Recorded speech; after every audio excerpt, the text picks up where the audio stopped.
L'histoire commence dans un magnifique village vallonné. Une dame nommée Maya y vivait. Son village était si beau que des étrangers venaient souvent le visiter. Ce jour-là, 2 étrangers étaient également venus lui rendre visite et Maya les avait aperçus. Maya commençait son travail dès l'aube. Elle priait toujours en premier. Ce jour-là encore, elle priait lorsqu'un homme vint la voir. Cet homme s'appelait Siemu et il la regardait d'un mauvais œil. Maya n'aimait pas Siemu du tout, alors elle ne lui adressa pas beaucoup la parole. Après la prière, Maya s'assit au bord de la rivière et commença à laver du linge. Entre-temps, 2 étrangers vinrent la trouver et lui demandèrent pour le chemin de Kalipahari. Parmi eux, il y avait un garçon et une fille.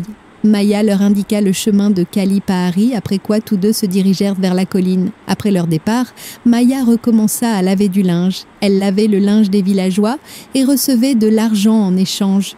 De l'autre côté, les 2 étrangers étaient arrivés dans un endroit désert et, saisissant l'occasion, ils commencèrent à se taquiner. Maya rentrait également chez elle après avoir lavé son linge. En chemin, les voyant se moquer l'un de l'autre, elle s'énerva à son tour et s'assit en se servant de son doigt. Au bout d'un moment, Maya vaquait à ses tâches ménagères. Son mari s'appelait Noé. Il y a 1 an, il avait eu un accident qui l'avait rendu incapable de marcher. Maya s'occupa de Noah et le servit avec soin. Le soir, Noah discutait avec Maya. Ses jambes avaient été opérées, mais il ne marchait pas encore. Le médecin lui avait donc demandé de suivre une thérapie. Noah n'avait pas d'argent pour la thérapie, ce qui le rendait toujours triste ces derniers temps. Maya lui explique « Je vais bientôt collecter de l'argent et je te ferai suivre une thérapie pour que tu puisses bientôt marcher. » Sur ces mots, elle s'approche de Noé et commence à le réchauffer. Suite à l'accident, Noah avait également perdu ses forces. Malgré ses nombreuses tentatives, Maya ne parvient pas à chauffer son bâton et la pauvre Maya a soif. Le lendemain, un nouveau garçon arrive au village. Il s'appelle Binso. Comme chaque jour, Maya lave du linge au bord de la rivière. Binso s'approche d'elle et lui demande le chemin de Kalipahari. Maya lui parle de la colline et lui demande s'il n'y a personne avec elle. Binso lui répond « Je n'ai pas d'amant, je suis donc venue seule. » Ce disant, il redonne de l'énergie à Maya, qui l'apprécie beaucoup. Dès que Binso commence à marcher, Maya accepte de l'accompagner. La maison de Maya se trouve sur le même chemin que Binso. Elle se met donc en route avec Binso. Après un moment de marche, Maya se fait une entorse au pied et Binso commence à la manipuler. Binso soigne rapidement l'entorse de Maya. Binso a touché Maya, ce qui l'a énervée. Binso saisit l'occasion et commence à faire exploser sa grotte. Le lendemain matin, Maya faisait la comptabilité d'un homme. Dès que celui-ci est parti, Binso est venu la voir. Maya lui a demandé comment il était arrivé chez moi. Binso lui a répondu que j'avais demandé aux villageois où était sa maison. Binso est tombé amoureux de Maya et c'est pour cela qu'il est venu ici. Maya lui a dit que je suis mariée et que mon mari est à la maison. Binso est surprise d'apprendre cela. Maya lui a également dit que mon mari ne peut pas marcher et que c'est pourquoi je dois m'occuper de lui. En entendant cela, Binso lui a dit que je suis en ville pour une thérapie. Je peux aider ton mari. En entendant les paroles de Binso, Maya le fait entrer et le présente à son mari Nova. Elle ment à Noah en lui disant que Binso est venu nous rendre visite et que les villageois l'ont envoyé chez nous pour qu'il puisse suivre ta thérapie. Dès que Maya a fini de parler, Binso s'enquiert de l'état de santé de Noah et consulte ses rapports. Après les avoir consultés, il s'enquiert de l'accident. On lui apprend que Noah est tombé d'un arbre sur le dos. Après avoir tout entendu, Binso examine les jambes de Noah. Après l'examen, Binso se met à vagabonder avec Maya. Il lui dit que je vais bientôt commencer la thérapie de Nova et que je ne te demanderai rien en retour. Pendant son vagabondage, Binso amène Maya dans sa tente. Binso vivait dans cette tente et, voyant l'opportunité, il commence à faire des explosions dans la grotte de Maya. Simu se trouve également au même endroit.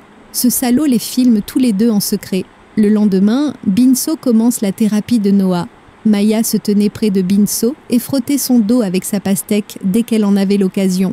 Noah avait fermé les yeux de douleur, il ne pouvait donc pas voir les bêtises de Maya. Un moment plus tard, Maya lavait du linge au bord de la rivière et Simu arrive à sa rencontre. Dès son arrivée, il commence à montrer à Maya la même vidéo où Maya extrayait l'eau de Binso. Maya se met en colère après avoir vu la vidéo, mais cela n'affecte pas Simu.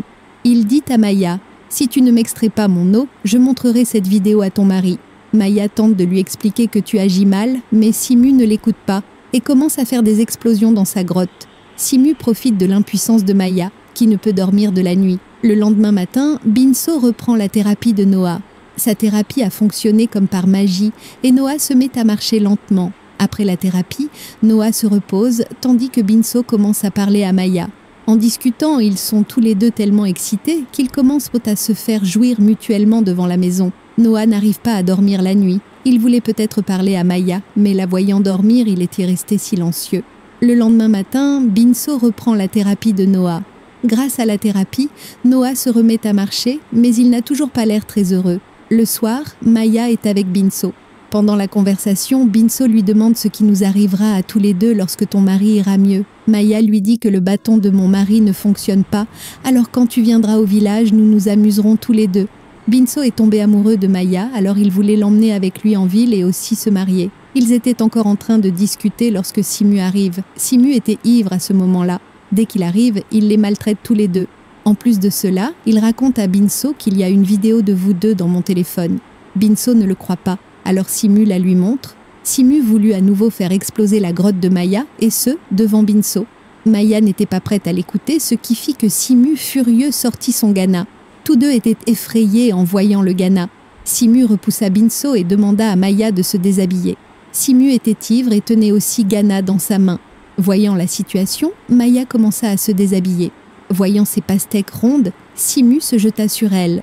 Simu faisait tout ce qu'il pouvait devant Binso voulait aider Maya, mais les intentions de Simu étaient de son côté. Pendant ce temps, quelqu'un surgit par derrière et tue Simu. C'est Noah qui a tué Simu.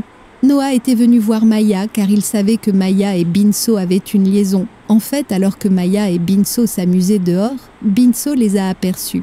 Il est très triste de voir Maya avec Binso, mais il garde le silence pour le bonheur de Maya. Binso n'a pas la force d'étancher la soif de Maya, même s'il l'avait voulu. C'est pourquoi il était heureux de la voir avec Binso. Noah leur avait dit à tous les deux qu'ils savaient tout, mais ils gardaient le silence pour le bonheur de Maya. Tous deux sont très gênés d'apprendre la vérité de Noah. Tous deux savent qu'ils ont commis une erreur, alors ils veulent la réparer. Le lendemain matin, Binso va chez lui. Avant de partir, il s'excuse auprès de Noah pour sa liaison avec sa femme. Après les excuses de Binso, ni Noah ni Maya ne dirent un mot. Voyant qu'ils étaient tous deux silencieux dès que Binso s'apprêtait à partir, Noah l'arrêta et lui dit « C'est grâce à toi que j'ai commencé à marcher, alors je te remercie. Mais après aujourd'hui, ne viens plus jamais ici et n'essaie plus jamais de rencontrer Maya. » Binsuk ne dit rien après avoir écouté Noah, prêt à accepter ses paroles. Il serra la main de Noah et s'éloigna. Dès son départ, Maya remercia Noah de lui avoir pardonné son erreur. Elle comprit qu'elle avait trouvé le meilleur mari du monde, qui s'était tu pour son bonheur. D'ailleurs, depuis que Noah a commencé à marcher, son bâton a également commencé à fonctionner. À la fin de l'histoire, le couple commence à être heureux et Noah commence également à étancher la soif de Maya. C'est ainsi que l'histoire se termine. Regardez notre vidéo, merci beaucoup. Si vous aimez ce genre de vidéo, abonnez-vous à ma chaîne. À bientôt pour la prochaine vidéo. Au revoir.